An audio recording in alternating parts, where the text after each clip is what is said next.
көптөн бери кластер керек болчу эле да. Эмнеге бүгүнкү күндө бизде жалгыз эле Кыргызстан боюнча бир эки эле заводубуз бар. Кайындык кант менен жана Кошой. Аябай көп дыйкан чарбалар кант кызылчаны эгишет. Кант кызылчаны эккенге, өстүргөнгө аябай көп каражат керек болот да. Убакыт келгенде каражат керек болгондо ошо банктарга барганда өз убагында баягы тыйындар ошо каражаттар берилбей калат да.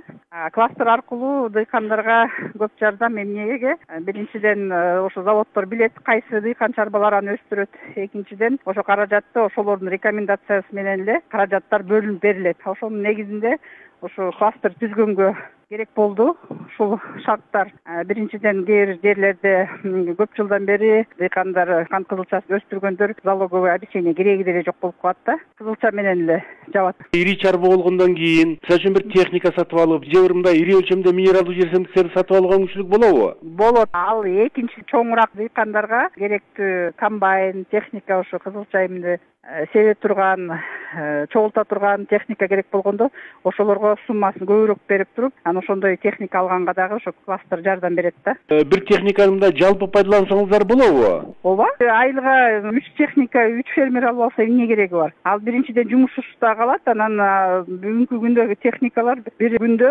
жакшы таза поле болсо 10 гектардан 15 гектарга чейин уборка кылат. Сиздер ушу шекер кластерин түздүңүздөр. Бул кандай деңгээлде түшүмдүүлүктү көтөрөбү? Түшүмдүүлүктү биринчиден көтөрүлөт. Кант кызылчасынын аянты жылдан жылга көбөйүп баратат. Эми эгерде шекер кластери түзүлсө, ошо шекер кластеринин жардамы менен Кыргызстан өзүн өзү шекер менен, кант менен камсыз кылууга мүмкүнчүлүк болобу? Кум шекердин баасы көбөйсө, дыйкандар кант кызылчаны өстүрсөт, кум шекердин баасы азайса, азыраак эметип калат да. Ошонун негизинде биз өзүбүздү камсыз кыла албай жатып атпайбызбы? Ошонун негизинде кластер керек болуп атат да. Эми адашпасам 16 000 гектардай кант кызылчасын өстүрүш керек экенбиз, что 100% өзүбүздү кум шекер менен камсыз кылыш үчүн Кыргызстанды. Ушул кластер болсо жардам берет. Но биринчи жыл менен эле сразу чечилбейт, но бир 2-3 жылдын ичинде биз ошого келебиз. Ошондой максат койдук го.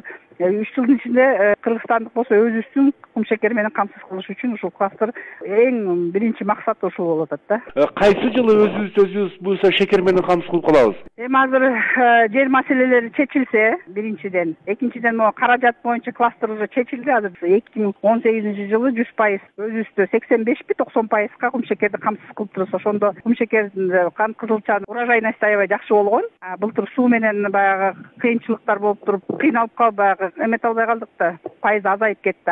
Жыл сайын 16 000 гектардай кант кызылчасын өстүрсөк, урожайности средний алсак дагы ошону 100% менен кыла алат экенбиз деп туруп ушундай максат коюлду да. Буюрса бир 2025-жылга чейин биз ошого жетиш керек. Бул кластерди өңтүрүш үчүн каражат керек. Мамлекет силерге каражат бөлүп бердиби? 1 миллиард сом ошо кант кызылча кластерга бөлүндү. Анын ичинде мен билгенде 450 миллион ал болсо агрегаторго кетти, то есть заводдорго. Алардын өзүнүн модернизациясына, оборотный средства бар. 550 миллион сом дыйкандарга өстүрүп аткан, өндүрүп аткан кант кызылчаны. Эми ошо 550 миллион силерге бөлүндү. Силер эмне кыласыздар ал акчаны?